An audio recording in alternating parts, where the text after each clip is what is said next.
Assalamu alaikum, guys. Right now, we're raising money for the homeless brothers and sisters in Gaza due to the bombings. They've lost their houses.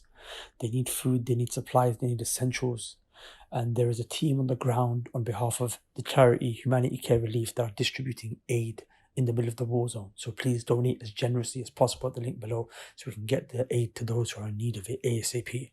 How many families left their countries back home? Their kids are now drug dealers on the street. Some of the kids are murderers. Some of them are being murdered. And what's worse is the ones in university becoming apostates, getting doubts with regards to religion, abandoning the salah. How would one go, whether you're a husband or a wife, go about preparing or convincing or, like your partner, your spouse? Because you might be on it and think, you know what, yeah, this is something I definitely want to do. But your spouse might have these concerns regarding, what about my family? What about this? My whole life I've grown up. I can't just up and move. Like everything's here. Because I remember it was one brother I spoke to who was in a Muslim country that is quite questionable in terms of the way it is.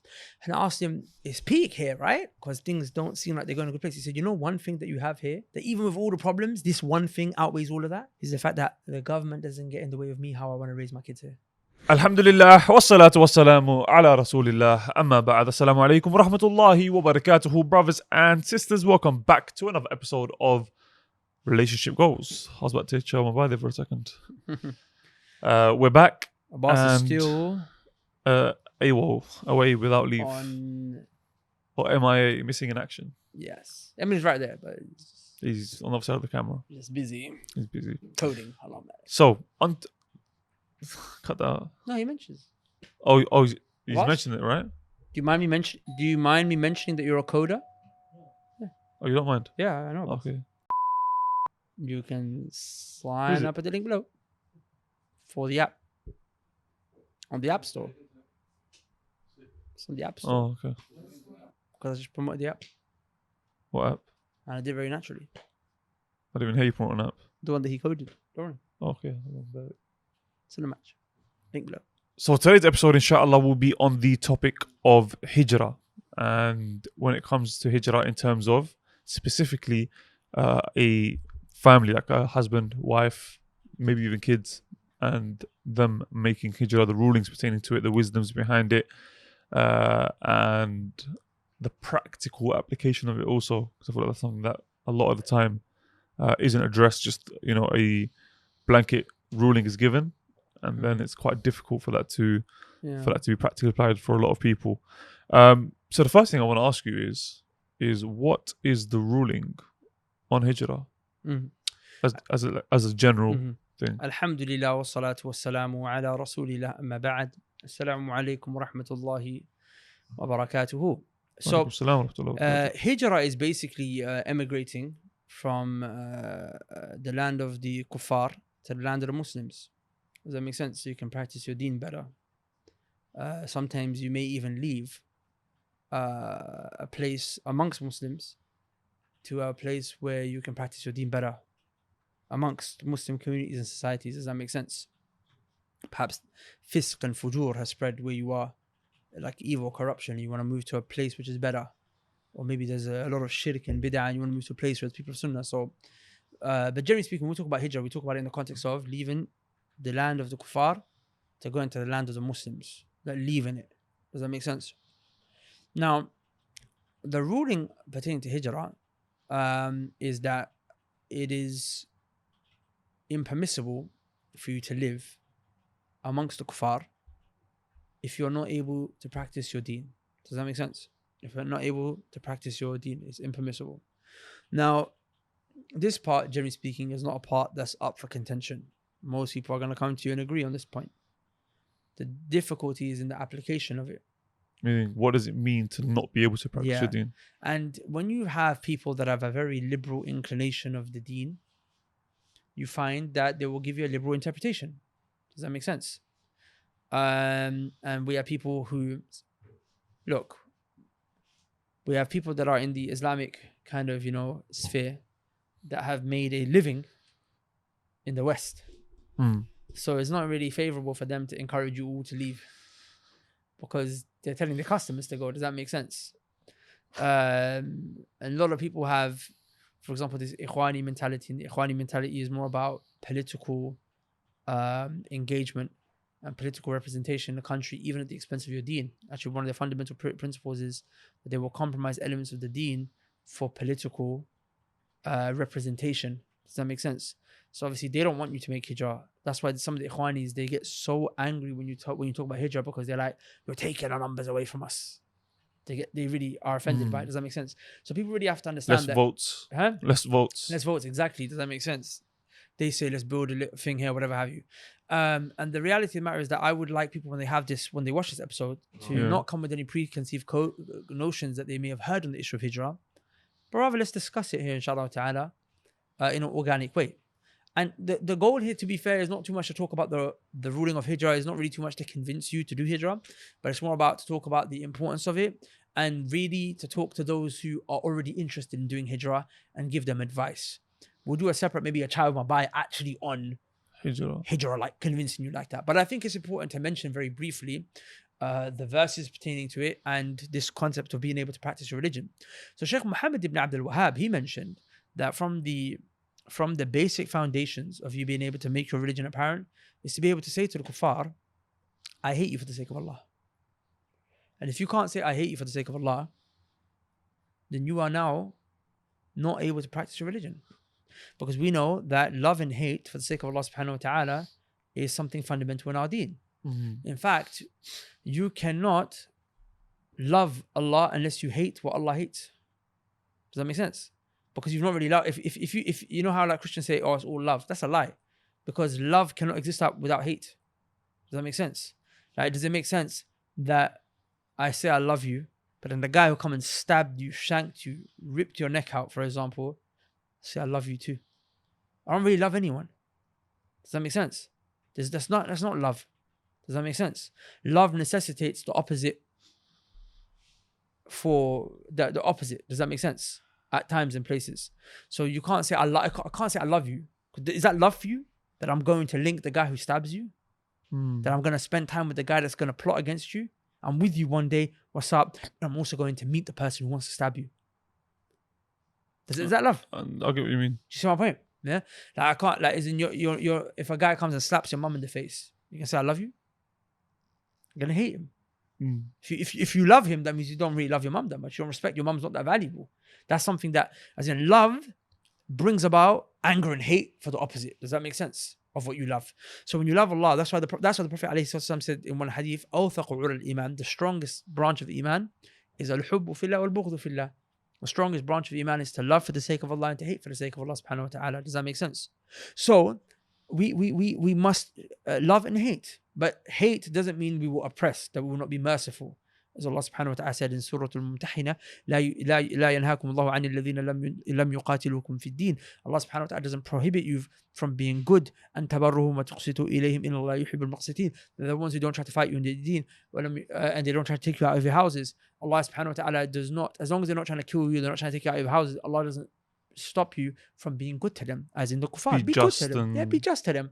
Don't oppress them. And tabarruhum wa tuqsitu ilayhim. Be good to them and be just to them. No problem. Does that make sense? Live civilly, basically. Yeah. So we're saying that, but to show hatred to the kuffar, for example, to mention you are kuffar and we're Muslim, the kuffar will burn in hell, and we're not. As in, we live in a society where you can't say that. Straight away you get told for you're doing what? Hate crime. Does that make sense? You're preaching hate. So straight away, one of the foundational, the Prophet ﷺ, rather, it's the strongest branch of Iman, the strongest branch of Tawheed, the strongest branch of Tawheed, which is al-wala wal-bara, love for the sake of Allah, hate for the sake of Allah subhanahu wa ta'ala, is actually, you can get bagged for it. You can go to prison for it. Does that make sense? So obviously, you can get accused of doing a hate crime. You can lose your job over this. You can get suspended from school. Does that make sense? And at the end of the day, I mean, it's not like the atheist looking at me doesn't hate me. It's not like the Christian looking at me doesn't hate me. Does that make sense? Yeah. I mean, at the end of the day, we're still going to be civil. We're still going to be merciful to each other. But you can't express your hatred. Does that make sense? Like Ibrahim alayhi salam, he said, وَبَدَا بَيْنَنَا وَبَيْنَكُمُ الْعَدَاوَةُ وَالْبَغْضَاءُ, that now enmity and hatred has begun between us and you. And, we will not...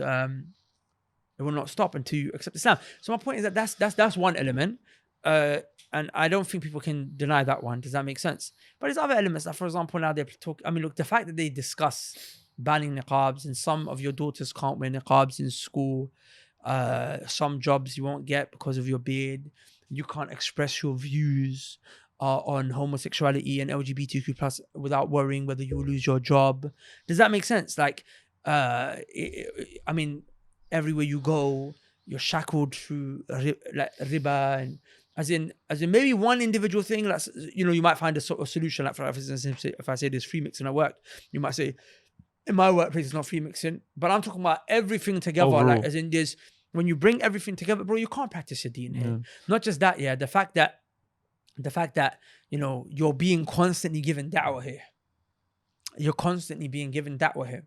Isn't that a good thing? No, as in you're being given da'wah to secularism, liberalism, and atheism. That's why, akhi, like, if you think about it, our generations are getting worse. So someone watching this might ask, so why are you still here? Obviously, we're all working towards Allah Azza wa Jal opening that for us, inshallah ta'ala. But the point of the matter is that I will still be coming back to the UK even after, inshallah ta'ala, I do hijrah. But it's because I'm coming for da'wah. Da'wah reasons. Does that make sense? I'm coming for da'wah. And that's an exception that's allowed in the religion? Yeah, we'll discuss this, inshallah ta'ala, more in Shamabay. But the point we're making here is that hijrah is something that's obligatory, considering the circumstances of us living in the West. And there's many great virtues to it, like Allah subhanahu wa ta'ala said, فَاسْتَجَابَ لَهُمْ رَبُّهُمْ أَنِّي لَا أُضِيعُ عَمَلَ عَامِلٍ مِّنكُم مِّن ذَكَرٍ أَوْ أُنثَىٰ بَعْضُكُم مِّن بَعْضٍ فَالَّذِينَ هَاجَرُوا.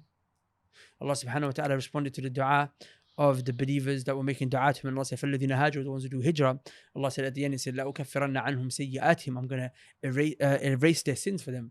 وَلَأُدْخِلَنَّهُمْ جَنَّاتٍ تَجْرِي مِن تَحْتِهَا الْأَنْهَارِ. Allah's going to place them into paradise. So when you do hijrah, you get paradise. The hadith of the Prophet ﷺ mentions, actually, when you do hijrah, it's like all your sins are gone. You're a newborn baby. The Prophet there's a verse in the Quran where Allah subhanahu wa ta'ala says, إِنَّ الَّذِينَ تَوَفَّاهُمُ الْمَلَائِكَةُ ظَالِمِي أَنفُسِهِمْ قَالُوا فِيمَا كُنْتُمْ قَالُوا كُنَّا مُسْتَضْعَفِينَ فِي الْأَرْضِ قَالُوا أَلَمْ تَكُنْ أَرْضُ اللَّهِ وَاسِعَةً فَتُهَاجِرُوا فِيهَا. Allah subhanahu wa ta'ala says that, when the people who are evil, sinners, when their soul is being taken, at the time their soul is being taken, the angel of death will say to him, قَالُوا فِيمَا كُنْتُمْ. What was the situation? What were you on? Why are you so evil?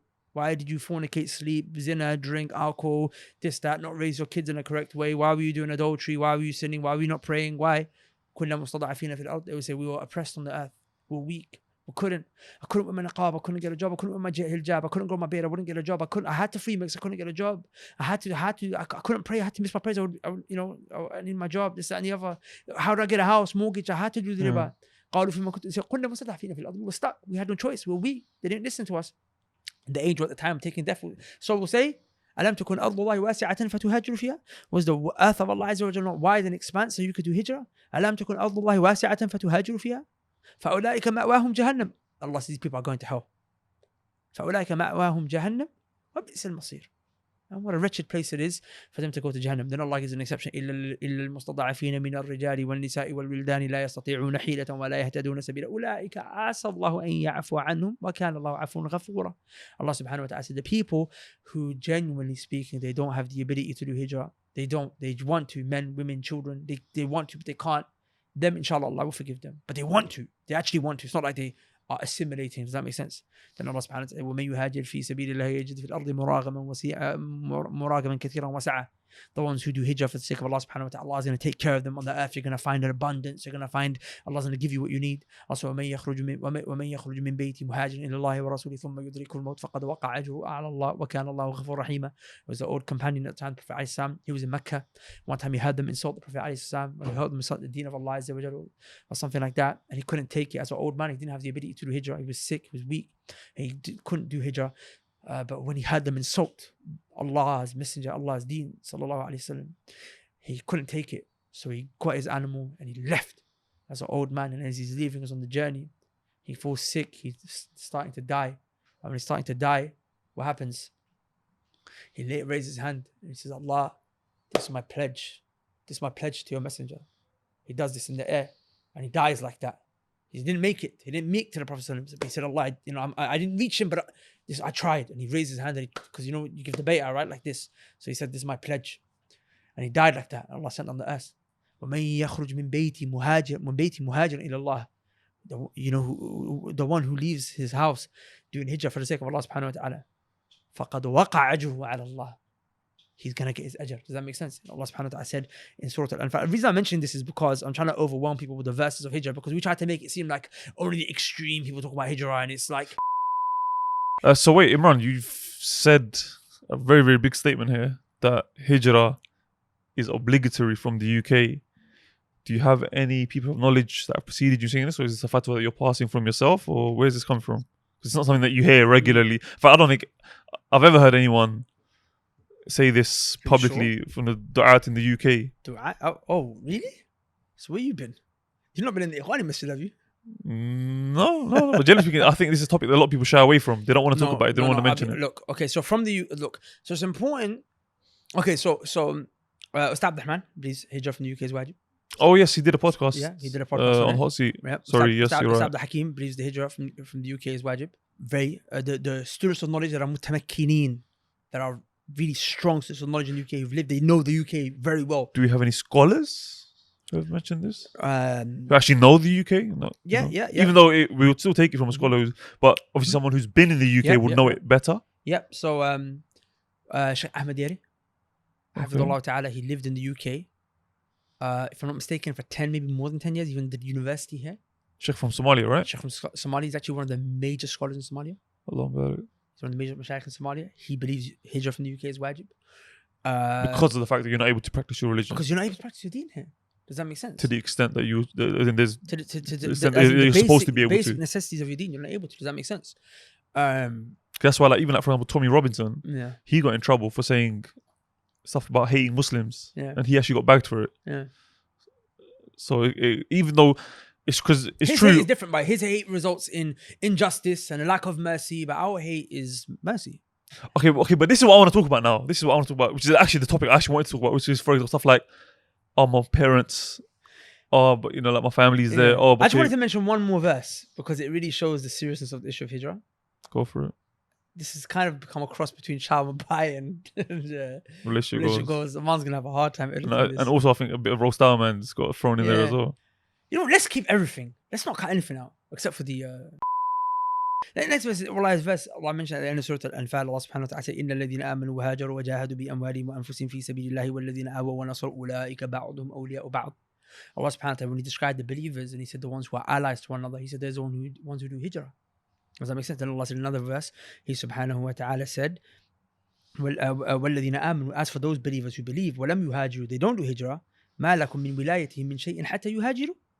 Allah subhanahu wa ta'ala said, the ones who are believers and they don't do hijrah, Allah disconnected the allegiance of the Prophet ﷺ to them. Sallallahu Alaihi Wasallam. Look at that. The allegiance of the Prophet ﷺ gets disconnected from you if you didn't do hijrah. And then the verse after, Allah subhanahu wa ta'ala said, وَالَّذِينَ كَفَرُوا بَعْضُهُمْ أَوْلِيَاءُ بَعْضٍ. Allah said the kuffar are allies to one another. Allah subhanahu wa ta'ala said, إِلَّا تَفْعَلُوهُ تَكُنْ فِتْنَةٌ فِي الْأَرْضِ وَفَسَادٌ عَرِيضٌ. Allah said the kuffar are allies to one another. They live amongst one another. The believers, they got to do hijrah, because if Allah said the kuffar are allies to one another, if the believers don't become allies to one another, then there's going to be corruption on the earth. Does that make sense? And Allah mentioned the verse before that the believers are allies when they do hijrah. So if you don't do hijrah, you're not going to become allies to one another, and there's going to be corruption on the earth. What's the corruption? That you're going to become allies with the kuffar. The kuffar are going to confuse you. They're going to teach you their religion. Your kids are going to apostate. Your daughter's going to come home pregnant with a kafir man's boy. Your son's going to smoke drugs. Going to become a drug dealer. How many families left their countries back home? Their kids are now drug dealers on the street. Some of the kids are murderers. Some of them are being murdered. Come on, man. You know what I'm saying? And what's worse is the ones in university becoming apostates, getting doubts with regards to religion, abandoning the salah. In Muslim countries, you will come, and the worst will still pray. SubhanAllah, will still pray, right? There's going to be fasad and arith. So all this shows the importance and the obligation of hijrah, especially for us in the UK. And I can mention America and other places, but because I don't live in those countries, I don't like to talk about what I don't know. But I think any smart person will say UK is better than America for Muslims. In terms of your religion. Yeah. And it's better than places like France and whatnot and so on and so forth. So if it's obligatory in the UK, then Allah wa'alam, subhanAllah. So also be good to... you know what I think we should do in this hijrah thing? I really think we should go out of our way. Because I know I've mentioned Sheikh Ahmed Yari, who is a scholar, one of the major scholars in Somalia. And I intentionally mentioned him because I want people to know that it's not a Saudi view. It's not just Saudi. It's not a Saudi view. Yeah. Does that make sense? But we can go to maybe make a video compilation of the Mashaykh in Fatwa. Like Sheikh, there's many Mashaykh who know the UK very well. How you did with the student loan thing. Yeah, you know what I'm saying. Okay, so now let's come to this has been a very long introduction. It's interesting, the ones who give student loan fatwa being permissible also give hijrah not being obligatory fatwas. Interesting point. They also give fatwas about. The point that it comes down to then, in the end, everyone agrees that hijrah is obligatory if you can't practice your religion, and even if you can in the particular country you're in, no doubt it's something which is better to go to a Muslim country. I don't think anyone would disagree with that. But let's come to a few of the reasons why. From a family perspective, obviously this relationship goes, we're talking about husband, we're talking about wife. So obviously primarily one of the biggest things would be your children. So what are some of the harms of having your children in a non-Muslim land, them growing up there, them being raised there, them going to school there, so on and so forth? And how would you mitigate that? And how does hijrah help that? Okay, I want people to understand something, because the Palestine thing happened recently, so I want people to really focus on this. So, the narrative in regards to what was happening in Palestine, in terms of the brutality of the illegal terrorist state Israel, in terms of their brutality towards the Palestinians, the way it was being shown on social media was actually very different to how it was being shown on actual mass media, CNN, BBC. On the BBC and all that, CNN, they were still trying to make it seem like it was a conflict. It was a conflict, like it was two ways. It wasn't a conflict. There's genocide. This is an ethnic genocide that's taking place. Like even the language that they use, for example, they don't say Palestinians' homes are being stolen from them. They say they're being evicted from their homes. The word evicted is quite profound because it makes it seem like I own the house and you didn't pay rent, so I'm evicting you. Yeah, does that make sense? And every time, or even I saw that, like, instead of murdered or killed, they'll say, Palestinians died, but the Israelis were killed. Does that make sense? So, and to be fair, look, bro, when you think about it, like media always wants the most juicy stuff, right? To put online. Akhi, there was so much juicy content with regards to this issue that was going viral on social media, but they never showed it on TV. Why? There's an agenda against the narrative. There's an agenda. Does that make sense? So my point here is that had we not had social media, and in the past, when this conflict happened, like in 2014, social media wasn't the way it is now. Yeah. The biggest social media at the time was Facebook, and we know that Facebook was actually quite heavily filtering a lot of the stuff that was taking place. But we've never had it. I'm saying this has been happening for the last 60, 70 years. It's happened worse. What we've seen is nothing compared to what's happened. If you're crying tears of blood watching now, can you imagine all that took place before? My question is, why did you not know it? The reason why you didn't know it is because when a government, when a country, when a state wants to push a particular narrative, it will blind you from seeing except what they want to see. They very carefully orchestrate their media to convey a certain message. This gets filtered down into even employment policies. It gets filtered down into schools. Syllabuses are changed to highlight and reinforce the overall narrative that the state wants to enforce. Does that make sense? And you can scream and shout all you want. You can't do a monkey's uncle about it. Does that make sense? Because you're working against an entire government that's communicating a particular ideology. Does that make sense? And even with the government, it's the whole society, especially the elites Yeah. that control and run these organizations and companies. Well, that's the thing. As you said, they're always giving da'wah to you. Yeah, that's what I'm saying. Like, obviously, the government does it based on the lobbies, isn't it? Like, for example, the Israeli lobby is like, for example, we saw like COVID was nuts. Like, UK should have shut down early, but they didn't because of the companies that were lobbying them. And even when they did shut down, bro, like essential workers and builders were told you can go and work still. What does a builder have to do with essential work? But it's because the Conservative Party is heavily funded by the construction industry. So at the end of the day, my point is that you've got institutions behind you that are communicating what they want to communicate to you and they've got machines, like mass media machines. They communicate it through TV shows, through work, through employees, through who they hire, through the shops, the posters they put up in stores, the products they sell you. Does that make sense? So my point is that the message that the UK is trying to communicate is one of secularism, is one of atheism, is one of liberalism. Does that make sense? And this is disbelief in Allah Azza wa Jal. Liberalism is literally a manifestation of the ayah where Allah subhanahu wa ta'ala said, أَفَرَأَيْتَ مَنِ اتَّخَذَ إِلَهَهُ هَوَاهُ. Have you not seen the one who took his desires as a god? Does that make sense? He took his desires as a god, he worships his own desires. What's liberalism? Liberalism is founded upon, I don't want to get too technical, it's founded on something called individualism. Individualism is basically, they're connected. Individualism is where it starts, is that I, as an individual, have the right to do whatever I want. Because of that, I am now liberal, I'm liberated, I'm free. Liberalism, I'm free to do whatever I want. And that's what democracy is built on. That's what the whole British society functions on. It functions on this notion of what? I am, as an individual, allowed to do whatever I want to do. And that's what the ayah is saying. Do you not see the one who took his desire as a god? He takes himself as a god. Does that make sense? The British liberal society teaches you what? Teaches you what? To actually do what? To actually worship yourself. It's actually interesting because in the 1800s, 1890s, there was a Prime Minister of England. His name was William Gladstone. And he introduced something called Gladstonian liberalism. A lot of people don't know, but the Labour Party actually was weak compared to the Liberal Party. Back in the day, the Liberal Party and the Conservative Party were the two strongest parties, and the Labour Party was weak. It gained strength over time. But the Labour Party is also a very liberal party. Does that make sense? So he actually stood in the House of Parliament holding a copy of the Quran. And he said, as long as the people of Egypt have this, we'll never be able to basically take over them or control them or something like that. He said, as long as they hold this, they will always be strong, kind of thing. And that's the leader of the Liberal Party saying it, as in to show you that England's goal has always been to make the people liberal, to make them worship themselves, to make them their own gods. Does that make sense? And they saw Islam as a threat to that. So they've been wanting to do it since the 1890s. Does that make sense?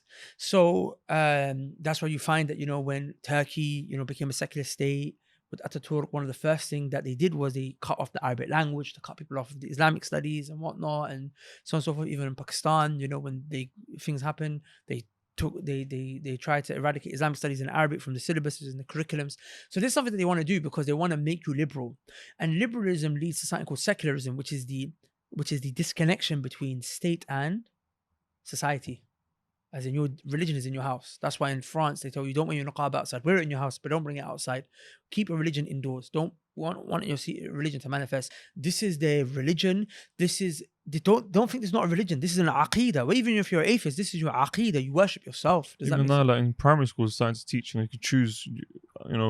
As a boy, do you want to wear a dress, or do you want to wear a skirt, or do you want to wear trousers? And liberalism, the issue with it is that there's no where do you draw the line? Like, the more time that goes on, the more things become accepted. The more things, you have to, because you can't draw a line because you've opened it now. You said liberal. So when it comes to, like, for example, pedophiles, and they say, look, it's just I love him, and he loves me. Like, what's wrong with that? Like, if I can choose if I want to be a was it he, him, she, her, they, pronouns. Them? Well, like, you can choose your gender. You could choose that. Eventually, like, why is age an issue? Why is it that I have to, it's just, age is just a number, as they say. And people appealing for it. Like, for example, there was an organization called North American Young Boys and Men Association, where they're fighting for pedophilic rights. And recently... And I can really understand, not that, again, please be very careful what I'm saying, given the narrative that the society is pushing, the liberal narrative. But then it's like, why is it okay for you to decide what you want to do and do whatever you want to do? Why can't I? Whereas for us as Muslims, we've been told by Allah what we can and what we can't do, and that will never change. That will never change. And you know what's scary about that? Is that recently, I forgot the name, but there's an organization that deals with people that are suffering from attraction towards children, and it helps them. And it's considered a mental illness. So so obviously they treat them, as not well. Does that make sense?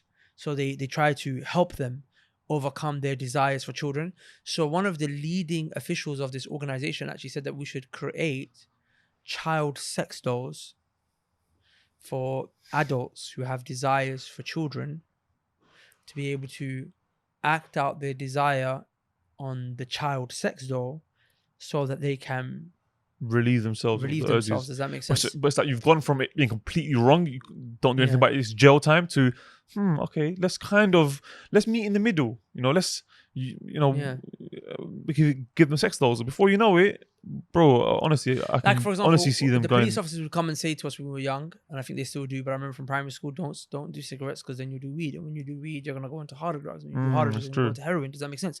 You know, they don't tell you, but we tell you, don't masturbate, because when you masturbate, you're going to watch pornography. When you watch pornography, you're going to do this. And when you do this, you're going to do that. Does that make sense? Even amongst, you know, like, for example, sexual perversion, they tell you, you know, first it's this, then it's that. Then, you know, for example, it's, you know, people like, you know, these rape genres. Then people like, for example, now, like, all sorts of crazy things. Does that make sense? That are like abnormal. So the point of the matter is that where you draw the line, we can see that it's actually going down that way, and that's liberal society. Does that make sense? So this is an aqidah that is being pushed. And coming back to the issue of why that links to hijrah is because you don't want your children to not be just raised. your children, your wife. Your wife and You. yourself, yeah. You, that's what Allah said. يَا أَيُّهَا الَّذِينَ آمَنُوا قُوا أَنفُسَكُمْ وَأَهْلِيكُمْ نَارًا. Oh, you believe, save yourself and save your children, your families from the hellfire. Save yourself and save your families from the hellfire, bro. Does that make sense? Now, people are going to say, oh, but Muslim countries this, Muslim countries that. Listen, let me tell you one thing right now. Whatever problem in a Muslim country is better than a Kafir country. It's better than a Kafir country. There's no two ways about it. I did a podcast with one brother. He told me, boom, I learned sins in Pakistan. Okay. You learn sins everywhere. But in UK, you learn Kuffar. Your children will be on Kuffar. Does that make sense? And it's easier for you. I remember one thing that Ustad Abdul Rahman said. He said, you know, when I was in the UK, because he taught students in the UK and he taught students in a Muslim country. He said in the UK is damage control. When you're teaching someone, that people are sinning in UK and Muslim countries. They're both sinning, both places. But in the UK, when you teach someone, and the lesson's once a week, right? So you taught him, his iman went up. The whole week his iman's gone down, and when he comes to you, it comes back up again. But it doesn't ever grow. It's just damage control. When he goes down, it comes back down, it comes back up again. So you're just stopping his iman from skyrocketing down, not really helping him grow. It's true, because we've seen brothers go to Umrah with us and they've had amazing experiences and they come sky high. But it is. Look what COVID did. Just back to the ends, because of COVID or because whatever it might be. You're in the ends again. The boys are around you. This, that, whatnot. The environment plays a massive, massive role. Big time. And even like just to focus on in terms of your relationship as a couple, because obviously this is relationship goals. Another huge thing is obviously the issue of fitnah. Now, I'm not saying that fitnah isn't around in Muslim countries, of course it is, but it's nowhere near as bad. Although there might be specific areas, specific places within those Muslim countries where it is, but overall, as a general thing, it's not going to be as bad. And you find that you will feel more comfortable in Muslim attire, whether you're a brother or a sister, whether that's your beard, whether that's your clothing, whatever it might be. A sister will feel a lot more comfortable putting on a niqab, for example, when she goes Umrah for Saudi. Why? Because everyone's wearing it. Or even in places like, Kuwait, Abu Dhabi, whichever country it might be, but even Pakistan. These people that when they go back home Pakistan, they're wearing a niqab. Why? Because they just feel more comfortable like that. But you wouldn't feel that comfort doing that in the UK. Why? Because the majority of people are kuffar. Exactly. And therefore, the reason why I mention that in the context of relationships is because as a husband, seeing all of that it can put a strain on your relationship, because you're seeing all, like, as soon as you step out, you're surrounded by fitnah. And another angle to it is the fact that like, your wife obviously is not going to be able to engage in a lot of activities. For example, staying healthy, staying fit. Like, a lot of Muslim women become very unhealthy because there's no sisters only things in place. Gyms, this, that. You know what I'm saying? Like, as in, there's women's only almost everything in a Muslim country you can find. Does that make sense? Like, I remember I was in Dubai one time and my brother mentioned he's going jet skiing with his wife. I was shocked personally. I was like, Allah, like you can never do something like that in the UK. I met a brother, he told me he taught his wife jet skiing, he taught her horse riding, he taught her free diving in the ocean and spear shooting. Serious. You know what I'm saying? Serious, brother. So, huh? And riding a motorbike. Motorbike as well? Yeah. Mad thing. So my point is that just everything is better. You know what I'm saying? And yes, it's not perfect, but you know what the beautiful thing? Because I remember there was one brother I spoke to who was in a Muslim country that is quite questionable in terms of the way it is.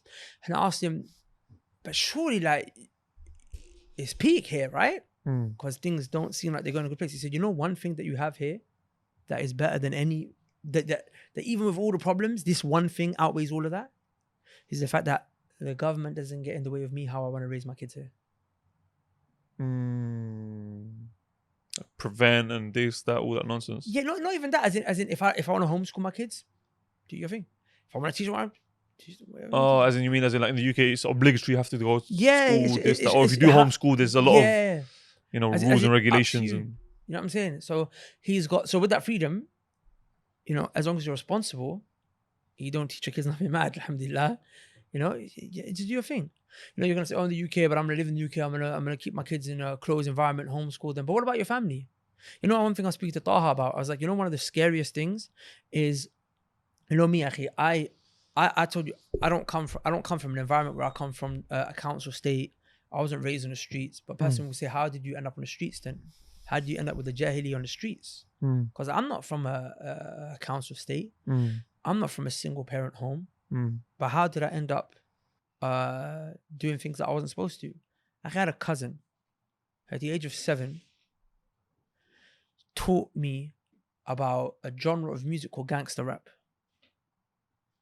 And imagine at 7 years old, my brain got polluted, akhi, with violence and anger and this and that. You know what I'm saying? So I'm a 7-8-year-old kid, akhi, and remember, kids are impressionable. They're like sponges. We're highly, taking it all in. So all I'm taking in is all this madness. So I started living the life of a guy on the roads when I wasn't even on the roads. So obviously I'm going to now search for the roads to be able to live out that which is in my mind. Does that make sense? And I had a jahiliyyah, a very not nice jahiliyyah, all because of that one night I spent with my cousin in his room, and he was telling me about this rapper, that rapper, playing me the songs, and I was like, really? Because he was older than me, he was a cousin I wanted to impress and like, you know what I'm saying? So look at that, it comes from family, the ones that you think that you're most safe with. Do you understand? So how do you prevent that? Now, even if your family's practicing, like I was speaking to Taha, like for example, like some family members, okay, maybe their kids don't watch gangster rap, but they let them watch TV and music. So there was this video that's been going viral. It's got like 1 billion views on YouTube, and kids watch it. And it's basically of like an alien kind of man that's moving his hips in a very provocative way. And in the back, every, like, for example, like 20 seconds, there's a sound of a woman that's making a very provocative, like, moan. And if you was to just see it, it looks funny. But when you clock the way he's moving, like, as in he's flexing his hips. Comes back to the whole Disney thing which you mentioned. Yeah, like, but I'm saying he's flexing his hips as if he's like inside, he's penetrating basically. Does that make sense? And then the translation, because it's in a different language, we check the translation, is actually saying, show me your thing. And this family where the woman, mom is a niqabi, the father is a person to sunnah, a 4-year-old child, he said, got caught masturbating. How does a 4-year-old masturbate? Does that even make sense? Like, as, you know what I'm saying? I don't even, like, can you even check? Allah, I'm not a doctor, but my point is that he was doing that. And then Taha said, the family asked him, and he investigated, and he found that the kid was watching this. So you don't even know what they're getting. Does that make sense? Like, even in, in Muslim countries, like, even if you give your kids internet, and I still would say in a Muslim country, don't give them internet, don't give them access to phones. But even if you do, actually, even in the countries that you feel like are the most, progressive, the internet has banned all of these websites. What kind of websites? Pornography, and even websites that are not pornography. Sometimes, I'm just searching for a news article, this, that, and say, oh, inappropriate. I'm thinking, bro, alhamdulillah, I don't know what I was going to see on this page. I wasn't even looking for nothing mad, but it blocked me out of it, alhamdulillah. But you know what I'm saying? So, bro, just the fact that your kids get to hear the adhan and this, that, and the point is, it's going to benefit you. Like I said, it's going to put a strain in your relationship, it's going to put a strain in your wife's relationship. She will have a better time in a Muslim country. She'll feel more comfortable. She'll feel less insecure. Your kids, you get to raise them the way you want to raise them, inshallah ta'ala. So how would one go, whether you're a husband or a wife, go about preparing or convincing or, like your partner, your spouse? Because you might be on it and think, you know what, yeah, this is something I definitely want to do, but your spouse might have these concerns regarding, what about my family? What about this? My whole life I've grown up, I can't just up and move, like everything's here. Look, let me keep it real with you. First and foremost, prevention is better than cure, so make sure you mention it at the marriage meeting. And that's why I think women should not marry bums. Don't marry a brother no matter how Allahumma barik, his beard looks, just on the virtue of his beard and the outer appearance. And he may not be making money today, but you have to marry someone who's got prospects to make money. Ambition. Yeah, because Hijrah is expensive. It's not gonna. I mean, technically, it's not expensive in the sense where you can just up and leave and go to Pakistan and live in a village for next to nothing. But I assume that most people would want to, when they do Hijrah, have some degree of comfortability. You know, they'd want to move to a country like Malaysia, for example. They want to move to a country like, for example, Qatar if they can, or maybe get a job in Kuwait, or you know, or Saudi, or you know, some country like that where, you know, you can live better. Does that make sense? I mean, Pakistan is great to do Hijrah to, by the way. Personally, me, it's on my list. Whatever have you. But you know, many countries people go to Hijrah. A lot of people want to go to Turkey. I'll just mention as a disclaimer, I think any Muslim country is better than a non-Muslim country. But the only reason I would just tell people to just maybe, my advice would be to hold off on Turkey for a bit, is because at the end of the day, Turkey, you have to understand, as a country, has got a very interesting political climate. And I'm not talking about the Aqidah issues within the country. That's obviously present. And I'm talking about the Manhaj issues amongst the people there and the Sunnah being weak. I'm not talking about that. At the end of the day, Muslim countries are always going to be better than non-Muslim countries. I'm not even talking about it from the issue of Manhaj or whatever, but just purely from the angle of Deen. In the country, there are those that are pro-Islam. Whatever type of Islam, I'm not talking about it, but they're pro a type of Islam. And the others are secular. They're still on that whole Ataturk vibe. Does that make sense? And the country is split.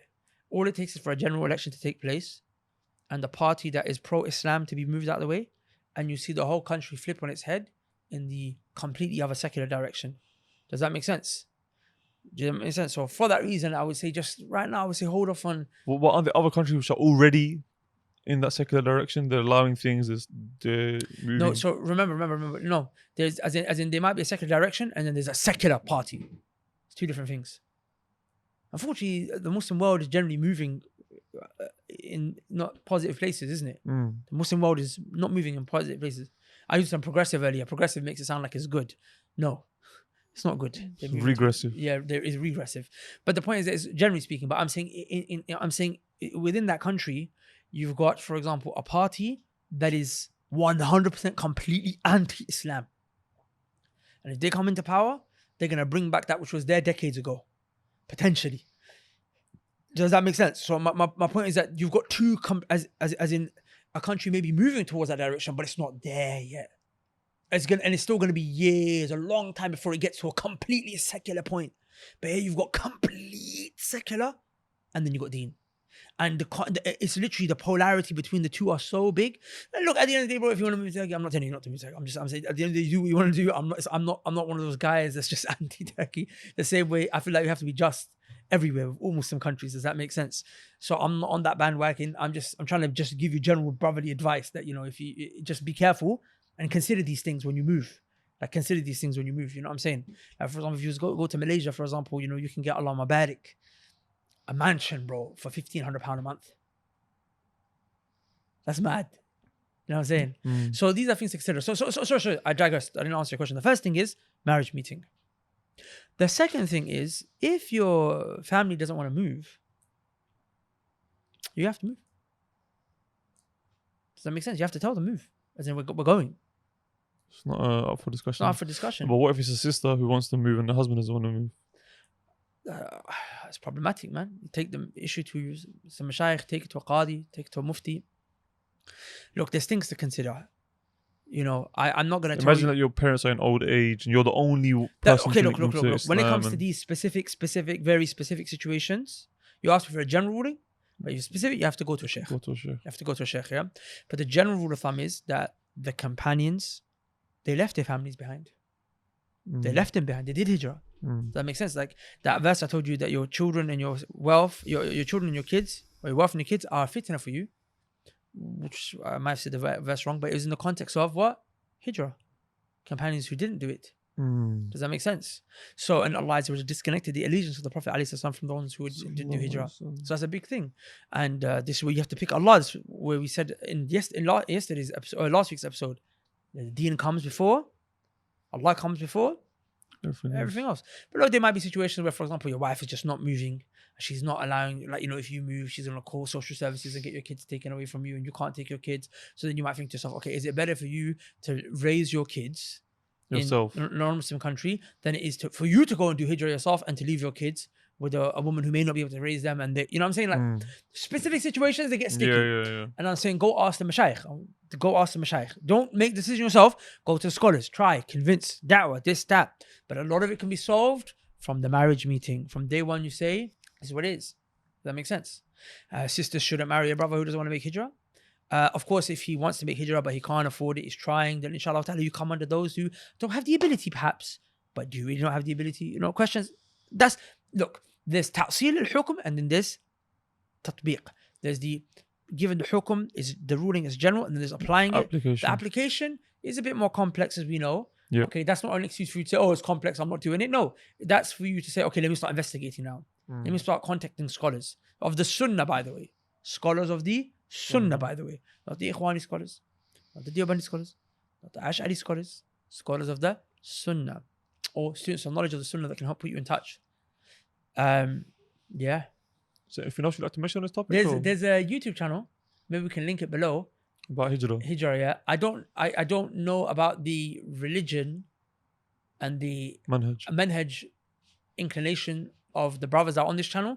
When I had a look at it, it seemed like they've got different people from different parts of the world and they just offer advice. Just talking about the experience of hijrah. Just generally though, as from what I saw, it seemed to be a great resource for hijrah. In terms of taking knowledge, I don't even think they're trying to impart knowledge like that. And I don't want to talk bad about the brothers because they may be perfect brothers on the Sunnah, but I always have to give that disclaimer.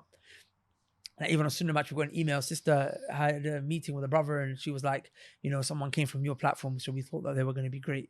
So we're disappointed. And she was complaining to Sunnah Match that a guy who was a bit funny signed up. So, you know, people are a bit funny, innit? They blame us for what they find there. So I can't vouch for anyone on Sunnah Match. You know what I'm saying? We just generally attract a better audience. I can't vouch for them. Anyone though. Same, I can't vouch for the people on that channel. But what I can say is that it seemed to be a good resource. They show you houses in certain countries. They answer questions about moving and government policy and this, that, whatever have you. Does that make sense? You know, it's shocking actually that Kuffar are making hijrah to Muslim countries. There's a YouTube channel called The Nomad Capitalist. And this guy has set up a business all about how to get Americans to move from America to different countries because those other countries treat you better. In terms of financially, but also in terms of, I've seen a lot of people's safety and security as well. And two of the biggest countries that he recommends is Malaysia and the Emirates. So my point is that Kuffar will make you believe your country is wretched, broken, bombs everywhere, this, that. But they tell their own people, yo, listen, go there. The elite ones, yeah. Does that make sense?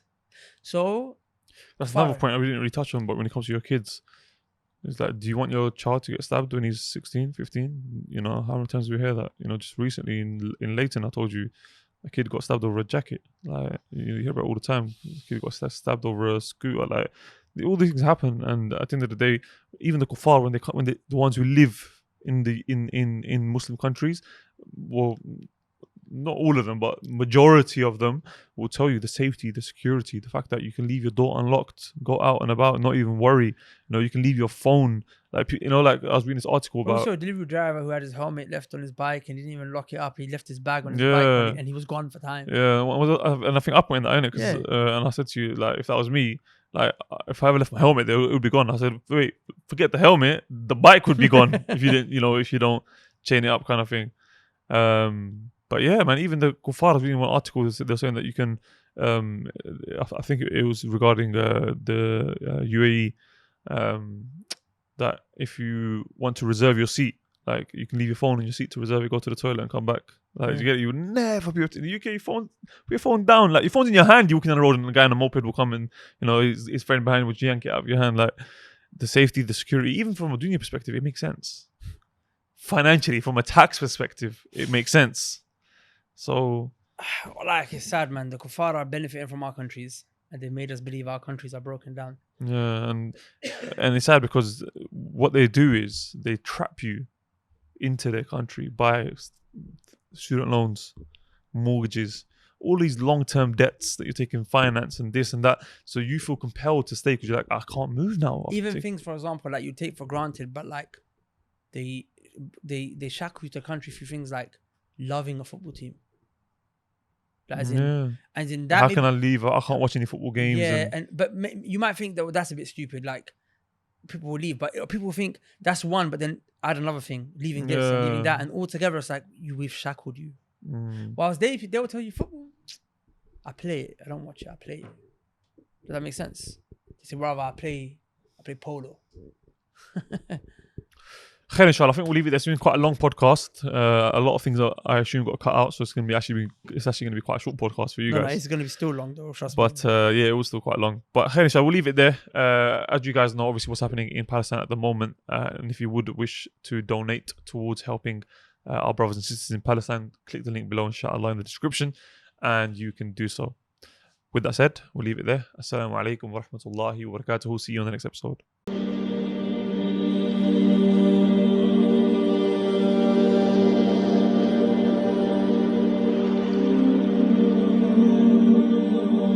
I am one of the humanity care relief team in Gaza Strip. We are always in the field to assist the needy people in Gaza, everywhere. See, destruction is everywhere. We are on one of the destroyed houses in Gaza. So, Gaza appeals to you. Gaza appeals to you. Gaza needs your assistance. Lots of homeless now in the street. Needs shelters, needs medicine, beds, food, clothes. Please donate as much as you can. Donate to Mr. Imran Mansour in order to be able to continue our services to the homeless people.